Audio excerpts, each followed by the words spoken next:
Hello বন্ধুরা, আপনারা কেমন আছেন? আমরা সবাই ভালো আছি। আমি আবার একটা নতুন ব্লগ নিয়ে চলে এসেছি।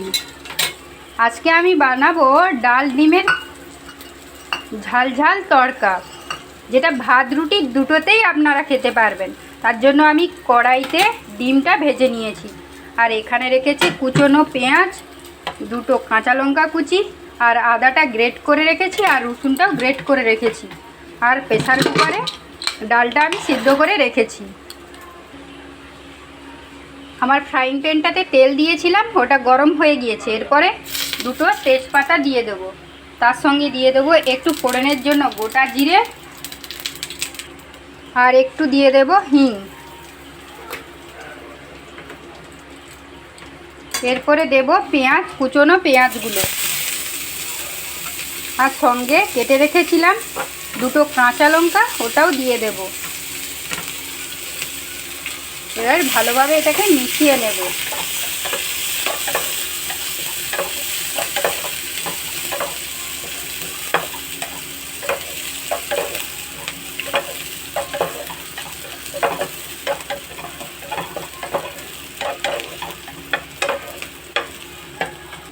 পেঁয়াজগুলো এবার লাল লাল ভাজা হয়ে গিয়েছে। এর মধ্যে দেব সামান্য লবণ আর একটু হলুদ গুঁড়ো। লবণটা আমি কম দিলাম, কারণ আগেই অলরেডি এর মধ্যে ডালের মধ্যে লবণ দেওয়া আছে। এরপর আদাটা ভালোভাবে ভাজা ভাজা করে ভেজে নিতে হবে। এরপরে দেব এর মধ্যে রসুন গ্রেট করে রেখেছিলাম, ওই রসুনগুলো।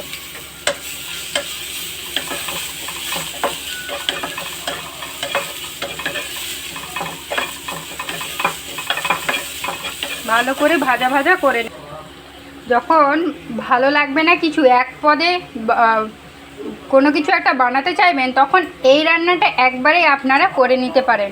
এরপর আমার রসুনটাও ভাজা ভাজা হয়ে গেছে। এরপর সেদ্ধ করা ডালটা এর মধ্যে দিয়ে দেব। এর মধ্যে আগে থেকে টমেটোটাও সিদ্ধ করে দিয়ে রেখেছিলাম।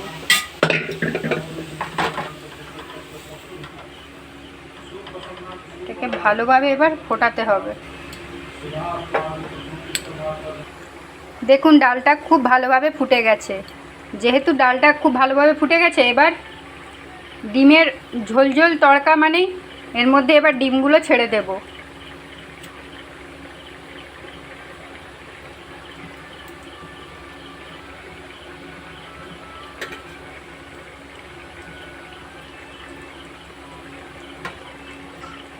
এটাকে ভালোভাবে নেড়ে মিশিয়ে নেব।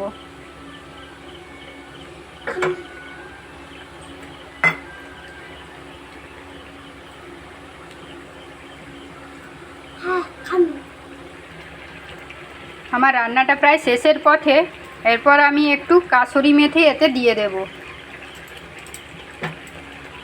1 মিনিট ফুটতে দেব, দিয়ে বন্ধ করে দেবো গ্যাসটা। আমার রান্নাটা কেমন লাগলো আপনারা কমেন্টে জানাবেন। আপনারা এইভাবেই ডাল ডিমের ঝোল ঝোল তড়কাটা বানিয়ে ভাত কিংবা রুটির সঙ্গে খাবেন, দিয়ে আমাকে কমেন্ট বক্সে জানিয়ে দেবেন কেমন হলো। আর আমার চ্যানেলটা সাবস্ক্রাইব করে নোটিফিকেশানটা অন করে দেবেন। সবাই ভালো থাকবেন। ওকে, বাই।